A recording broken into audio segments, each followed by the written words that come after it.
तो बच्चों periodic table की अर्ली डेवलपमेंट को समझने के बाद अब हम पीरियोडिक टेबल के मेन कोर एरिया में एंटर करते हैं, जिस एरिया से एक्चुअली में क्वेश्चंस को पुट अप किया जाता है। ठीक है, हालांकि जो पुराने प्रीवियस डेवलपमेंट्स है इसको बताना जरूरी होता है ताकि आप एक कनेक्टिविटी को फील कर पाए। ठीक है, कि एक्चुअली ये प्रोसेस कैसे स्टार्ट हुआ, ठीक है, और किस तरीके से पीरियोडिक टेबल की डेवलपमेंट हुई। ठीक है, लेकिन मैं आपको बता दूं इसमें से जो थोड़ा इम्पोर्टेंट चीज आ सकता है क्वेश्चन से, जो अर्ली ईयर्स में पूछा गया है मेन एग्जाम के अंदर, वो है आईयूपीएससी, है ना। जो मैंने आईयूपीएससी आपको बताया, 100 एलिमेंट के बाद जो 100 एलिमेंट्स हैं उनके बाद जो भी एलिमेंट्स होते हैं उनका जो आईयूपीएससी नेमिंग है ना, वो कैसे होती है, ये सारी चीजें मैंने जो आपको बताई है, इसमें एक तरीके से वही ज्यादातर पूछा जाता है और वही इंपॉर्टेंट है। ठीक है, तो अब हम नेक्स्ट टॉपिक को मैं ले रहा हूँ आपके, ठीक है, जिसका नाम है शील्डिंग इफेक्ट। इस टॉपिक का नाम क्या है? Shielding effect.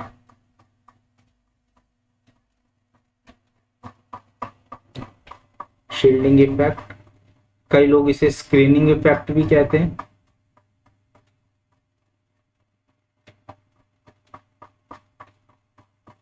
ठीक है, शील्डिंग इफेक्ट या फिर स्क्रीनिंग इफेक्ट। तो बच्चों इस टॉपिक को समझने में सबसे पहला पॉइंट इंपॉर्टेंट यही है कि आपको ये चीज सब पता होनी चाहिए कि ये जो इफेक्ट होता है, ये जो आपका इफेक्ट होता है, ये इफेक्ट होता है मल्टी इलेक्ट्रॉन स्पीशीज के लिए। मल्टी इलेक्ट्रॉन स्पीशीज पर एप्लीकेबल होता है। ठीक है, यानी ये एक मल्टी इलेक्ट्रॉन स्पीशीज इफेक्ट है। ठीक है, यहां तक पॉइंट क्लियर है। ठीक है, अब मैं आपको ये फिनोमिना कैसे होता है, ये सारी चीजें अब मैं आपको बताने वाला हूं। ठीक है, देखिए जैसे मान लीजिए ये एक एटम है, एटम के अंदर ये शेल्स है।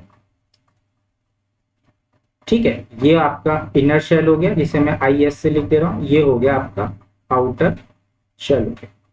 ठीक है, जिसे मैं OS से लिख दे रहा हूं। ठीक है, अब मान लीजिए यहां पे 3 इलेक्ट्रॉन थे। ठीक है, यहां पे 3 इलेक्ट्रॉन थे, ये 3 इलेक्ट्रॉन थे यहां पे।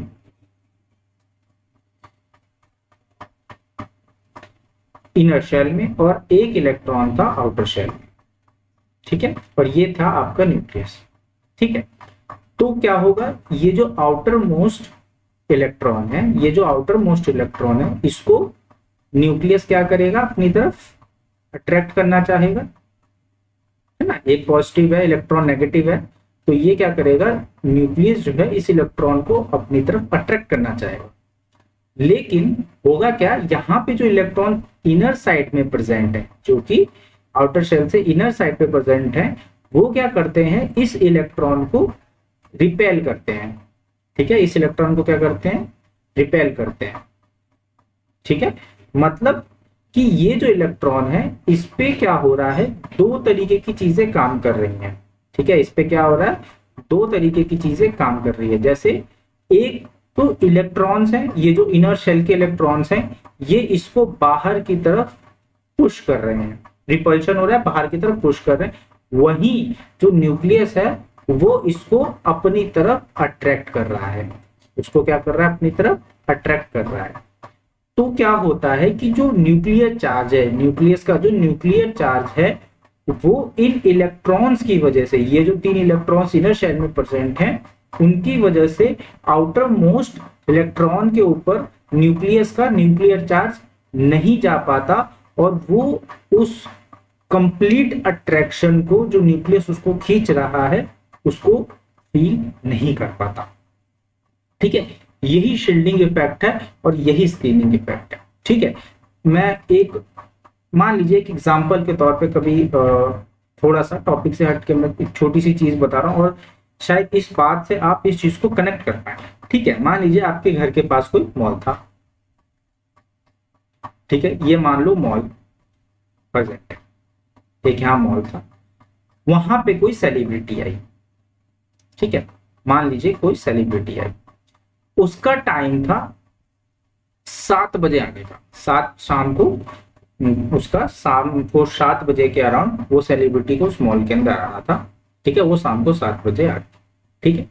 लेकिन आपको ये बात पता लगती है 7:05 पे। मान लीजिए कहीं किसी दोस्त यार ने आपको बताया कि यार 7:05 पे बताया कि इस मॉल के अंदर एक सेलिब्रिटी आई है और वो सेलिब्रिटी आपकी फेवरेट सेलिब्रिटी है, तो क्या होगा? ऑब्वियस सी बात है, आप दौड़कर जाएंगे और उस सेलिब्रिटी से मिलना चाहेंगे, सेल्फी लेना चाहेंगे, फोटो खिंचवाना चाहेंगे, ठीक है। मान लीजिए कि आपको सेलिब्रिटी के पास जाने में 10 मिनट लग जाते हैं, उस मॉल में जाने पे 10 मिनट लग जाते हैं, आप 7:15 पे इस मॉल में पहुंचते हैं। आपको क्या लगता है, क्या यहाँ पे ये अकेली होगी उस टाइम तक? जी नहीं, बिल्कुल नहीं। यहाँ पे क्या होता है, 7:15 पे आते आते तक यहाँ पे बहुत सारे लोग जमा हो जाते हैं, इसके आसपास बहुत ज्यादा भीड़ है, बहुत ज्यादा भीड़ है, बहुत ज्यादा भीड़ है, ठीक है। आप 7:15 पे जाते हैं, आप थोड़ी लेट हो जाते हैं, लेकिन तब तक यहाँ पे सेलिब्रिटी के आसपास में बहुत सारे लोग जमा हो जाते हैं। तो आप यहाँ पर ये हैं, क्या लगता है आपको, क्या आप सेलिब्रिटी को मिल पाएंगे? क्या आप सेलिब्रिटी के साथ सेल्फी या फोटोग्राफ ले पाएंगे या उसका ऑटोग्राफ ले पाएंगे? जी नहीं, क्योंकि आप 15 मिनट लेट गए, 15 मिनट में उस जगह पे बहुत ज्यादा भीड़ हो गई। तो क्या हुआ, ये जो सेलिब्रिटी है, ठीक है, और यहाँ पर आप हैं, इन दोनों के बीच में कौन आ गए? ये लोग आ गए। ये जो लोग बाग यहाँ खड़े थे, इन लोगों ने शील्ड किया, क्या किया? शील्ड किया सेलिब्रिटी से आपको, ठीक है। इन लोगों की वजह से क्या हुआ कि आप इस सेलिब्रिटी से नहीं मिल पाए। तो क्या हुआ, इन लोगों ने सेलिब्रिटी से आपको शील्ड कर दिया, उसके सेलिब्रिटी से आप ना सेलिब्रिटी आपको देख पाए ना आपने सेलिब्रिटी को देख पाए। एक्चुअली यही एक तरीके का शील्डिंग इफेक्ट है, ठीक है। मतलब आप वहां गए, आपने देखा कि बहुत ज्यादा भीड़ है, आप बस दूर दूर से इस तरीके से आपने सर उठा उठा के देखा, आप नहीं देख पाए ना जो आपकी सेलिब्रिटी हैं उन्होंने वो आपको देख पाए।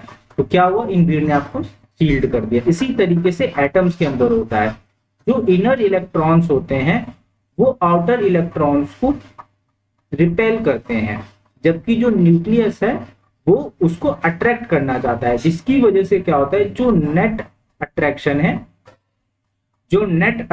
है वो क्या हो जाता है, डिक्रीज हो जाता है, ठीक है, इन इलेक्ट्रॉन्स की वजह से। तो इसको क्या कहा गया, जो इनर इलेक्ट्रॉन्स थे उन्होंने शील्ड किया। किसको शील्ड किया? आउटर मोस्ट इलेक्ट्रॉन को न्यूक्लियस के चार्ज से। तो प्यारे बच्चों, यही एक तरह का शील्डिंग इफेक्ट होता है। अब इसके अंदर और क्या क्या इंपॉर्टेंट चीजें, आइए मैं आपको बताऊं।